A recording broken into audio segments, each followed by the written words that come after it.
तो आज की क्लास में फिर से आप लोगों का स्वागत है। तो आज का क्लास हम श्री माँ भगवती के नाम से शुरुआत करते हैं। आप लोगों का फिर से स्वागत है क्लास में। तो आज स्टार्ट करने वाले हैं यूनिट एंड मेजरमेंट। तो आपको पहला टॉपिक क्या था? Unit and measurement. तो हम लोग क्या पढ़ेंगे यूनिट में? मात्रक या मापन के बारे में। तो चलिए स्टार्ट करते हैं। तो आपका पहला क्या है? यूनिट। किसके बारे में? यूनिट के बारे में। यूनिट क्या होता है? यूनिट क्या होता है? आपका माप। यूनिट क्या होता है? आपका माप। क्या होता है? मात्रक। इस चीज के बारे में समझेंगे कि मात्रक होता क्या है। यूनिट, यूनिट यानी कोई भी संख्या ले लेते हैं, 10, 20, 30, कोई भी संख्या। समझने की कोशिश करिए कि ये क्या है। कोई भी संख्या है जो एक मात्रक है, जो एक बस मैग्नीट्यूड है, इसमें कुछ नहीं है। जैसे कि मैं समझाने की कोशिश कर रहा हूं। जैसा कि आप देख पा रहे हैं, किसी भी इकाई के नेचर को परिभाषित करता है। किसी भी इकाई के नेचर को परिभाषित करता है वो मैग्नीट्यूड। जैसे देखिए 10 है, 10 क्या है? यदि हम मीटर कर देते हैं, ये आपका क्या हो जाता है? दूरी हो जाता है या लंबाई हो जाता है। यदि 10 केजी बोलते हैं तो क्या हो जाता है? आपका द्रव्यमान हो जाता है, या इसको हम कह सकते हैं भार भी कह सकते हैं।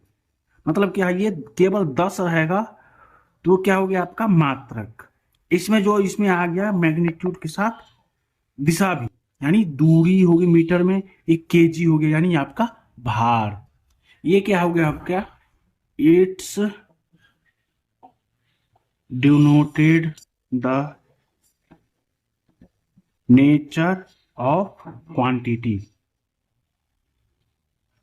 ये नेचर को या नेटक राशि को डिनोट करता है। जैसा कि आप देख पा रहे हैं, किसी भी इकाई को परिभाषित करने के लिए किस चीज की आवश्यकता होती है? मात्रक की। समझ पा रहे हैं आप?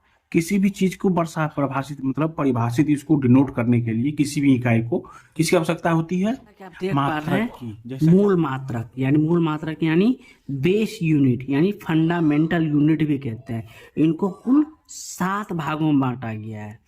तो 7 भागों में कौन कौन से हैं? यदि जैसा देखिए, प्राइमरी बेस यूनिट में 3 है, जैसे कि द्रव्यमान, समय और लंबाई। द्रव्यमान यानी केजी, समय यानी टाइम को सेकेंड्स में डिनोट करते हैं, लंबाई लेंथ को किसी में डिनोट करते हैं मीटर में। ठीक है। दूसरा क्या आपका? सेकेंडरी बेस यूनिट, इसको हम एक्सिलरी बेस यूनिट भी कहते हैं। इनमें क्या आता है? धारा यानी करंट, तापमान यानी टेम्परेचर, ज्योति तीव्रता यानी लुमिनियस इंटेंसिटी। ये आपके कुल 6 हो गए, प्राइमरी और सेकेंडरी। एक आता है आपका एक्स्ट्रा यानी अतिरिक्त, जो है आपका मोल। वो क्या होता है? आपका मोल। ये आपका 7वां हो जाता है मूल मात्रक। समझ पा रहे हैं आप? कुल कितने मूल मात्रक हैं? 7। इसके बाद आपका आता है ड्राइव्ड यूनिट। तो उसको पढ़ेंगे, ड्राइव्ड यूनिट होता क्या है।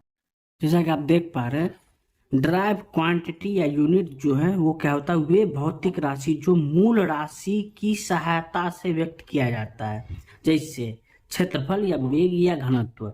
मान चलिए वेग को ही ले लेते हैं। वेग क्या होता है? वेलोसिटी यानी डिस्प्लेसमेंट बट्टा टाइम, यानी डी क्या होता है? विस्थापन, विस्थापन बट्टा समय।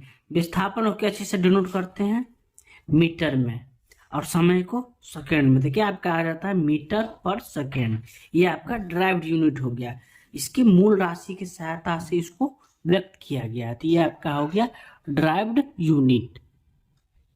ड्राइव्ड यूनिट के बाद आता है आपका स्केलर क्वांटिटी और वेक्टर क्वांटिटी, मतलब अदिश राशि और सदिश राशि। तो उन दोनों को समझने की कोशिश करेंगे। चलिए, तो जैसा कि देख पा रहे हैं, स्केलर क्वांटिटी यानी अदिश राशि, वो क्या होता है? जिस इकाई को रिप्रेजेंट यानी प्रदर्शित करने के लिए केवल मान की आवश्यकता होती है, उसे अदिश राशि कहते हैं।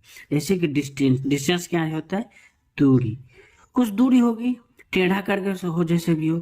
करंट कैसे फ्लो होता है? वैसे फ्लो होता होगा, कोई दूरी नहीं, पता नहीं है। चार्ज यानी आवेश। वोल्टेज मतलब जो वोल्टेज होता है। ये आपका क्या होगा, स्केलर क्वांटिटी जो अदिश है, जिसमें केवल क्या होता है, मान होता है। उसके बाद क्या आएंगे आपका वेक्टर क्वांटिटी। तो आपका वेक्टर क्वांटिटी यानी सदिश राशि, जिस इकाई को प्रदर्शित करने के लिए मान और दिशा दोनों की जरूरत होती है। जैसा कि स्केलर क्वांटिटी में क्या पढ़े, केवल मान की आवश्यकता होती है, और वेक्टर क्वांटिटी में क्या होता है, मान के साथ साथ क्या जरूरी होती है, दिशा दोनों की जरूरत होती है। उसे सदिश राशि कहते हैं। जैसे विस्थापन या वेग, वेग क्या होता है, वेलोसिटी, वेलोसिटी बराबर क्या होता है, डिस्प्लेसमेंट बट्टा टाइम। डिस्प्लेसमेंट क्या हो गया मीटर में, टाइम क्या होगा सेकंड, यानी मीटर प्रति सेकंड। दूरी और दिशा यानी मान और दिशा दोनों की पता चलता है, इसमें केवल मान का पता चलता है, इसलिए करेंट डिस्टेंस यानी दूरी हो गया, दूरी और दिशा दोनों का पता चलता है। तो इसमें दूरी मीटर में हो गया, सेकंड कितना है उसको पता चल जाता है। इसे स्केलर क्वांटिटी जिसमें मान हो, और वेक्टर क्वांटिटी जिसमें केवल दिशा और मान दोनों प्रेजेंट हो, उसे वेक्टर क्वांटिटी कहते हैं। इसके बाद आता है आपका CGS यूनिट सिस्टम। CGS यानी CM मतलब सेंटीमीटर, G मतलब ग्राम, और S मतलब सेकेंड। सेंटीमीटर, ग्राम, सेकेंड, ये आपका यूनिट आता था पहले। उसके बाद आपका क्या आया, FPS यूनिट सिस्टम, यानी FPS यूनिट सिस्टम। इसमें क्या होता है, F बराबर होता है फुट, P मतलब पाउंड, S मतलब यहाँ पे भी क्या हो जाता है, सेकेंड ही होता है। तो ये आपका CGS में सेंटीमीटर, ग्राम, सेकेंड आता है। FPS में फुट, पाउंड, सेकेंड आता है।